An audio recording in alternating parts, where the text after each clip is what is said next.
Spa. I'm Alexa, licensed massage therapist, and I'm here today to share a little self-massage and stretching release for the pec muscles today. Really important any time of the year while we're curling forward, cooking, working with our devices, driving. Really going to help to counteract any tension you feel in the back of the shoulders, the upper body. Should feel really good. So specifically, we're going to be going for pec minor. Pec major is this really large pec muscle that most of us are familiar with.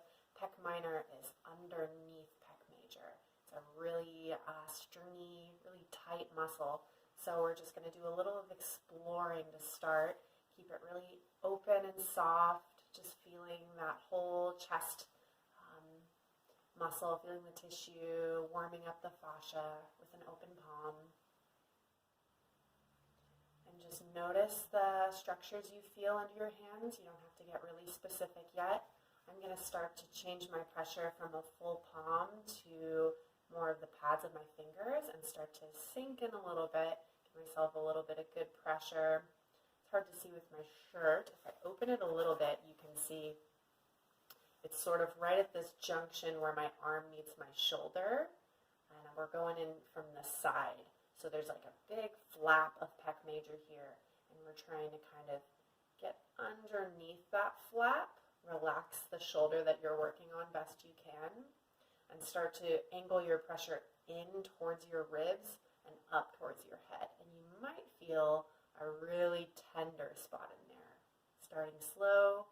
Some little circular movements with the fronts of the fingers. We don't want to jump in too quick and scare ourselves away.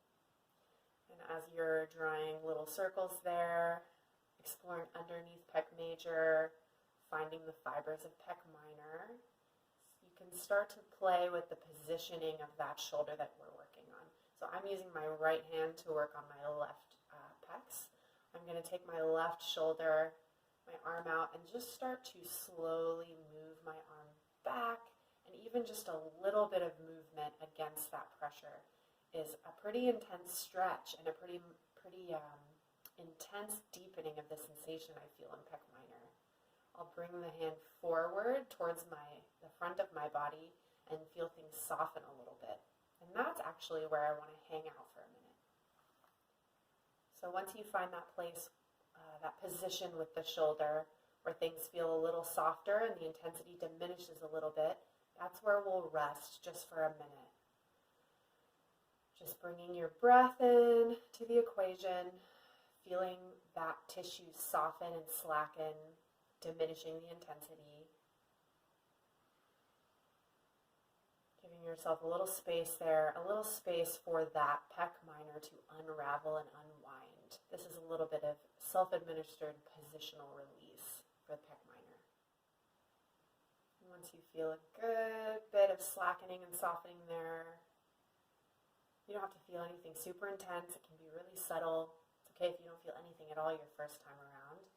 We'll take that arm back through range of motion really, really slowly, just to give a little bit of length, healthy length to that pec muscle. You can play with the position of your hand and rotate things this way. Bring in a little bit of external rotation for the shoulder, back through medial rotation, internal rotation. I'll relax the shoulder softly, and rather than coming out really quickly, I'll come out the way that we went in. Just some circles with the finger pads. Start to bring your pressure back to the surface, reintegrating with pec major, coming out of that sensitive inner armpit area. And back to a full palm. A little bit of petting, opening up the shoulder. And then before we do the same thing on the other side, just notice any difference you feel from your left and right shoulder, giving yourself some good self-massage. And to get into the other shoulder, you can just start this video over from the beginning and do the same thing for the other side, noticing any differences as you go.